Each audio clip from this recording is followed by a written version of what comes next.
Warning, may cause extreme student engagement.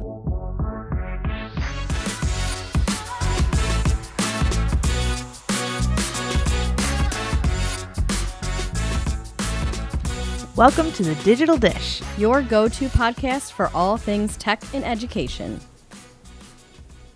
Are we recording? I think so. Okay. Hi, everybody. Hi. Welcome back. Welcome back to the Digital Dish podcast, where we talk about all things ed tech, so that you can be on the go and still learn something new. Absolutely. I'm Allie, your ed tech coach. And I'm Katie, the director of ed tech at West Hill Central School District. West Hill is one word, by the way. Yes. So if anyone's out there listening, we're in central New York, not Connecticut. I think there's a West Hill, 2 words. Oh, is there? Yeah. Somewhere in the Northeast. I feel like Connecticut has a lot of the same towns as we do. Like, I know they have a New Hartford. Or a Hartford. Hartford, yeah. Yeah. We have the New Hartford. It's better.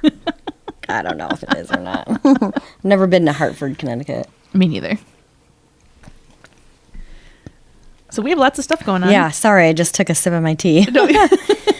Whew.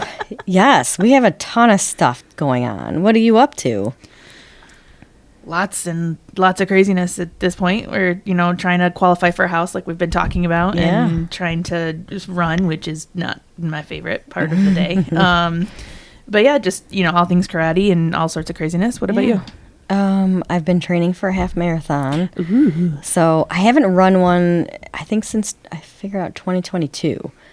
And I have been kind of like taking it easy with running, and I haven't really been training for anything major, just kind of running when I feel like it. So I finally put my foot down and said, I need to sign up for something because I need a goal. So my half is Newport, Rhode Island. Okay. And it's around Newport, which is kind of cool because a lot of the race is like on the edge of the water. So I'm excited about that. And I just did like my longest run in a wicked long time. It was 10 miles on Sunday. Good for you. Yeah. And I did it out in like do you know where Nottingham Brugger's is? Like the Brugger's on Nottingham, Rome, DeWitt, like Meadowbrook. Yeah. Yeah. I did it out that way. So I had about like almost 500 feet of elevation gain, which is about what the race is. Mm-hmm. Oh man, I was dying by the end. Like my body hurt so bad. It's super hilly out there. Yeah, it's really hilly. Yeah, like where MPH is up to where Brugger's is and Skytop, the university area, like all Euclid is super hilly. Westcott, ran through Westcott, so I'm pretty proud of myself, I have to say. Like being almost 46, like I'm still moving my body, which is very difficult to do. I have a hard time being motivated, I think. Well, good for you, though. That's an excellent goal. Yeah. I mean, I like to be active, but I can do hard things. I keep telling myself that. I can do hard things. And you like running, and that's not everybody's cup of tea. True. I don't mind running. I like it when I'm done. There you go. I did get new knee sleeves, though, for running. Yeah. So tested How's those that out. going? It's going. So I wore the knee sleeves on Sunday, and so my week is a little crazy. But I started my second round of a workout program that I did like October, November, that one.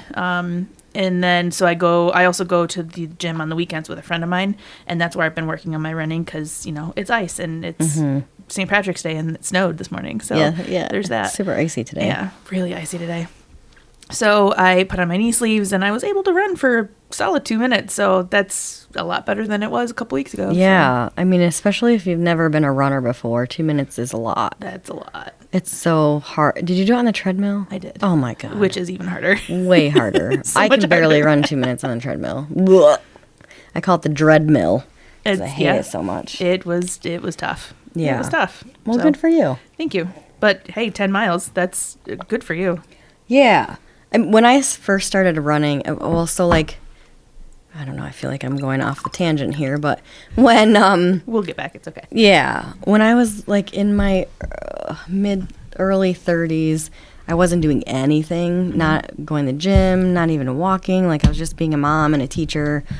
And I'd gotten burnt out from like coaching and stuff. So I didn't do anything. And then I started deciding that I wanted to take control of my life again. And I would run like 30 seconds and then walk for 5 minutes. I'd be so winded. Growing up playing sports like that, like I understand how hard it is, how hard it is to get to 3 miles. Yeah. It takes a long time, especially if you're not used to it. Right. Really hard. So props. I'm trying. At least it's only, that's awesome. 10 miles is freaking awesome. Thank you. I just need a half mile by June. Yeah, you'll get it. I'm working on it. But like again, if you've never run before, or if that's not something that you enjoy doing, right. It's the worst. 100%. Yeah, I get it. 100%. It is the worst. My goal is to be able to do a mile, so that way I'm at least ahead of the game. Yeah, a little bit. So you can do it. You got this. You're strong. I'm working on it. I like contact sports. Running's not my thing. I get it. It is the worst. Before we hit record, you were telling me something pretty cool. Oh, yeah. So I was telling Allie, for those of you listening in, that I've been I've been creating workflows and projects with AppScript, and it's a JavaScript-based language, and it's built... Which is a coding language. And it's built... Most of the time, it doesn't have to be, but most of the time it's built on top of a spreadsheet, a Google Sheet. So, for instance, I have a Google Sheet that has an export every night of all the staff, and it has a date on it of when the staff was added to our system.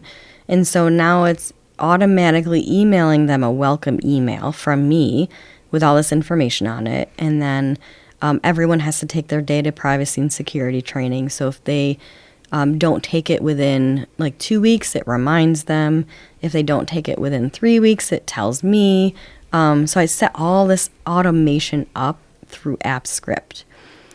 It is very intimidating. I tried to learn JavaScript for many, many years. I just couldn't put the time into it. But with Gemini, it has gotten really good at very accurate scripts. And so then yesterday I started a different project where, when you log into Frontline to sign up for sessions on PD Day, you don't always know what's when, and there's no calendar, there's no schedule. You just have to like pick and choose the ones that you think, but sometimes they overlap and you're not always sure. So I created like a web app that shows all of the available sessions that are available to a person based on their building and their title, and they can add things to their schedule, and it will warn them if something overlaps, and it'll put that in order. And then the admins can see all the people that have registered for each of the sessions. And I'm hoping we're going to use this maybe next November. It's too soon, I think, to use it for this Friday, because there's so much data that has to be put into it. But all the test runs I've done have been really cool. Like, I'm very excited about it. So I just tell Gemini, like, hey, I'm having this problem. Can I do an app script? And it'll be like, yeah, sure, let's do it. Set your spreadsheet up like this, and then copy this code, and it'll give you all the directions and where to put the code, and then how to deploy it and how to test it. And then if it's not quite right, you tell Gemini, oh, this isn't quite right. And it'll be like, oh, you're absolutely right. It's not reading the time correctly. Or, try this code. It'll like update the code, and then you just copy and paste it again. It's awesome. It makes it accessible to everyone. 100%. And Java is so hard to learn. It is. It's what's nice about JavaScript is when you're coding it, and you if you know like one of the functions or whatever to call it, and you hit a period, it'll give you the object library, so you can choose. You don't have to remember everything from scratch, but like making it work is the hard part. Like knowing the if-then statements and the loops and like how to check the this and the brackets. Yeah, so much. I do like though how it turns different colors, and it's like, so if it's a specific function, it will always be that color. If it's like, depending on if it's let's see, I'm looking at like if my code right here. The function is blue. The constants are blue. The word function, and then the actual function is black. But then, like, there's some pink, and then there's some red. So it depends on, the text is red, but it depends on what it is. It'll, like Allie said, it'll color code it. Which makes it really easy if you're like, oh, I really don't like how this particular thing is popping up. Let me do it real quick and scan. Oh, hey, I know it's in blue, so I'm just going to scan all the blue ones. Yeah, you can see what all the different functions are doing. It is a little confusing, though. But It is. That's okay, though. yeah, Gemini does it for me. There you go. Ooh, my computer just turned off. Okay, we're back. I love the fingerprint sign-in. I know, right? It's the best. It really is, though. Do you want me to do a tech tip, or do you want to just dive in? I don't know. What are we at? 10 minutes so far. Oh, really? Already? Yeah. We probably should dive in. Yeah, then. I'll save this tech tip for next time. Okay, sounds good. So today we decided to talk about merge cubes. Well, Allie's going to talk about merge cubes because I don't even know. She's going to be teaching me right now. We got this. They're awesome.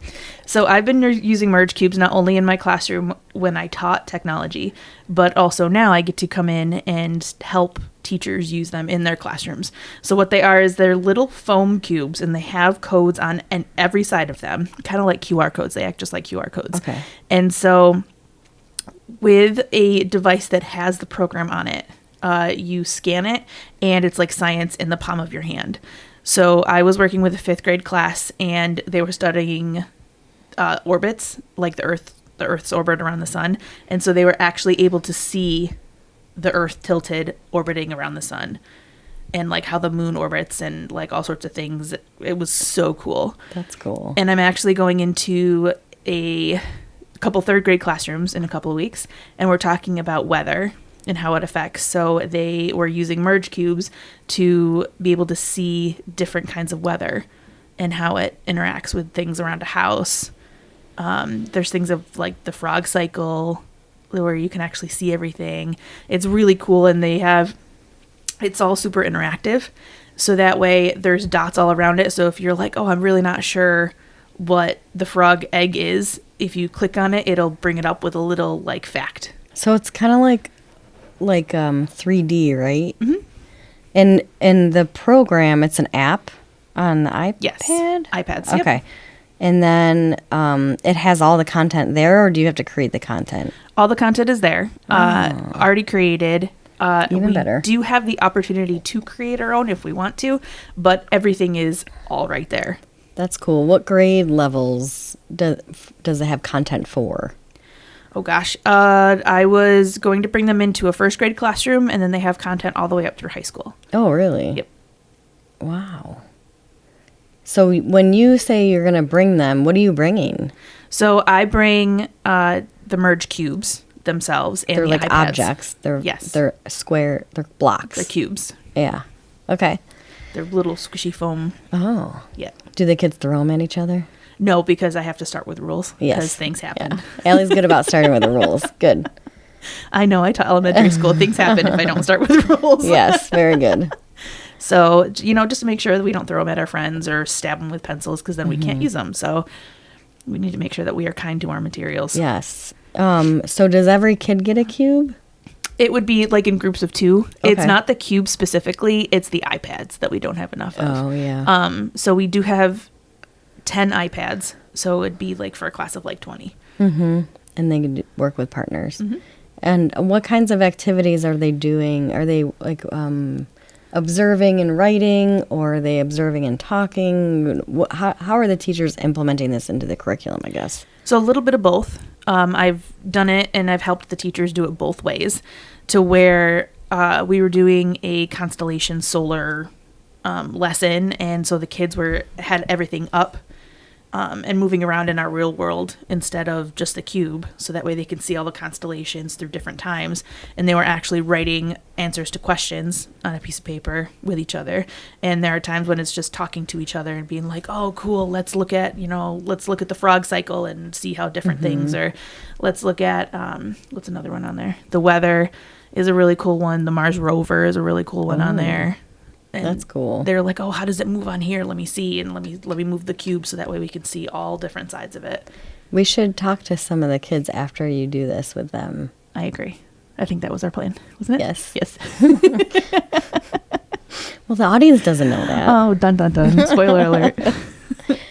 That sounds like so much fun. I'm sure the kids have fun with it, right? They really do. And there's some really great pictures that I have from other districts to where the kids are like, look at this. It's so cool. It's really neat. Nice. That's exciting. So you've got the weather coming up with the merge cubes in 3rd grade. Yes. Very good. I'm excited to see it. I'm really excited. Really excited. Yeah. This is new for BOCES, for our BOCES. Oh, okay. We just got them. It was right before break. I think we got them. Nice. Or right before holiday break. Okay. We got them. Very cool. Yeah. I'm excited to see them. It's super neat. And like there's games that I've done with the other classes, like to where the fish actually had to eat. Then we had to like turn the cube so that way he could eat all the stuff. It was like, it's really cool what merge cubes can do. I'll have to check it out. Yeah, absolutely. Come on over. Nice. So what do we have coming up soon? Actually, a couple of things, right? Yeah. So we have Superintendent's Day on Friday. What are you doing for Superintendent's Day since you're not going to be here? I know. Wah, wah. So I'm actually doing a Notebook LM session at Marcellus. A couple of them, actually. Nice. Yeah, I'm excited. Nicole and I are doing 2 sessions for each level. So we're doing an elementary and a secondary for TAs on using Gemini to help them support their kids. Ooh, that's so we're going to awesome. create some gems with like IEPs and BIPs and TCIS information and MTSS information. Like they're going to create like a whole gem on their one student, especially those one-to-one TAs that, because TAs have like a pretty high turnover rate. So when you start in the middle of the year, there's not a lot of time to get any training. You're just kind of thrown into it. So we've been thinking about how we could like help support them a little bit better, and showing them Gemini was something Nicole and I thought about. Awesome. That'd be great for Notebook too. Notebook LM to have that.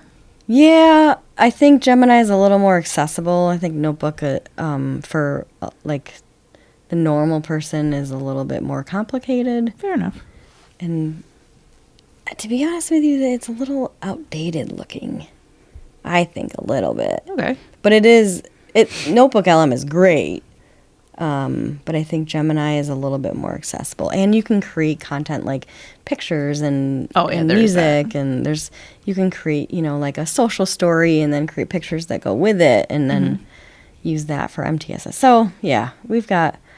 That's pretty cool. It sounds awesome. Yeah, I'm excited. And you get to work with Nicole. I know. Nicole's the best. She really is. Yes. Nicole and I work very well together, so I'm excited. That's awesome. Yeah. That is fantastic. And then I have something next week. Yeah, me too. Go ahead. So mine's boring. Mine is super exciting though. So since I don't know how far I wanted to. Okay, anyway, but so I went out to Idaho last summer, right, and to go to Micron and see the plant and learn a whole bunch of stuff. So then coming back, the group of us that went, the 10 educators from City BOCES and OCM BOCES, were like, we need to bring these skills to our teachers, like in the region.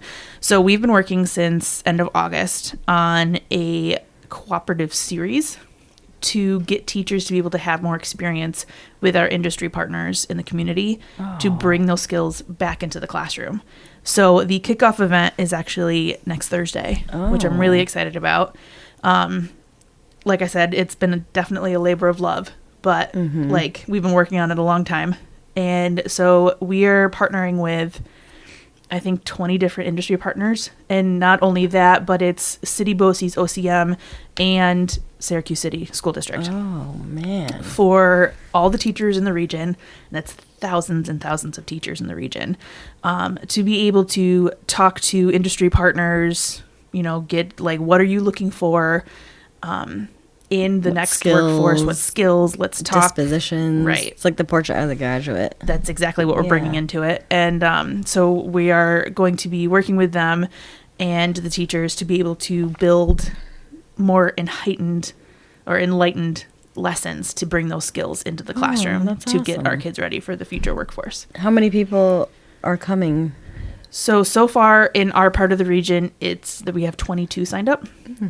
We guesstimated between the 3 regions is that it would be about 100 teachers. Oh, that's good. So, and this is just phase 1. Yeah. So, And I'm sure word will spread. I think this is awesome. I think sometimes we put way too much emphasis on everybody going to a 4-year college. agreed. We went to visit OCC a couple of weeks ago, and they talked to us about all of their different pathways, not just the one that leads to Micron or whatever, but Right. like their welding program, and they have a clean room program, and they talked about like they're not teaching the kids welding first. They're teaching them problem solving and responsibility and communication and some like algebra, and like they're really trying to build people for their next phase in life. So that was really cool to see and hear that you don't even have to get a college degree or even an associate's. You could just be certified in an area from OCC and get all the learning. And they have like night classes and flexible scheduling for people who work full time. They have a lot of like second career people. So I just think this is so cool. We need trades for sure. Absolutely. And that's one of the big reasons that we were just like, we need this. Yeah. We need this in our region. And just the fact that, people are talking to each other. Because it's been, I don't want to say contentious, because that's not, it's been frowned upon when we're like, oh, I want to work with so-and-so, but they're across BOCES, or like, I want to work with Syracuse City. Like we're so close, but yet so far. Yeah. Yeah. I love that. That sounds so cool. I'm really excited. We do have some more room, so if anybody wants to sign up, talk to your admin. Come with us. That's awesome. Exciting. So exciting. We're very demure today. Yes. I mean, last time was a little off the rails, Yeah. so I think we Yeah. both were like, all right, we need to Stepped settle it down a notch. We Sorry. need to settle down a little Hopefully bit. you're not bored out of your mind by listening to my droning on voice. So you said you had one more thing for next week. What do you mean? I don't know. You said you had something for next week, I'm but it was going boring. to a data security and privacy conference. Fun. At Turning Stone. I mean, it's a turning stone, though. That'll be fun. Yeah. It's just, I get so bombarded when it comes to security stuff, like network and district security. So it's just like, I don't know. It's constant. Fatigued. Okay. Security fatigue, I There you guess. go. Yeah. Yeah, and being an educator, not necessarily coming from the tech side, so to speak, it's overwhelming in that aspect too. I mean, I've learned a lot. Like on the tech side, I can run a project well, I would say, for the most part, and hopefully ask the right questions and bring the right people around me. That's really important. But yeah, there's some stuff I'm like glazing over on because I have no idea what they're talking about. Well, and that happens with all of us, right? Like, if Yeah. we're not entirely 100% like understanding of what it is and how important, like, it's like, zoop, Yeah. like, can't handle it. I know. That's how I felt about DHCP for a long time. And I finally asked the guys, like, all right, explain this to me like I'm a 5-year-old. And now I get it. But yeah, Break it down. the tech side can be so difficult for someone who doesn't come from that arena, out of college or whatever. Like that wasn't your career path. Like that, it can hurt my brain sometimes, I guess. Well, that's understandable. Like, because my brother runs an IT department. Like, him and I go at it every once in a while because I'm coming from an education standpoint and he's coming from an IT standpoint. So, like, sometimes we are at odds. Yeah. Like, I get it. Yeah. Yeah. But anyway. I mean, I'm learning about Lego, the new Lego kits, if you want to come in. hang out at Bosie's for the morning instead. I can't do that. I'm getting free lunch. Oh, well, there you go. At Turning Stone, that's always good. Yeah. And I'm in a focus group with like the state data privacy officer. You probably should be there then. Yeah, I need to go to that. Those are always, the focus groups are always very interesting because you can like, it's a smaller group of people and you can ask questions and like you're talking to your colleagues from all over the state, which is cool. But yeah, we'll see how that goes. So I think that's it for today. Yeah, I think so. We actually started thinking about the next 6 episodes for once. So we'll be a little bit more prepared for the rest of the school year at least. Yes, we're ready for you and then for the next 6 weeks. So stay tuned. Can't wait to share some more things with you. Yes. All right. Bye, guys. Bye.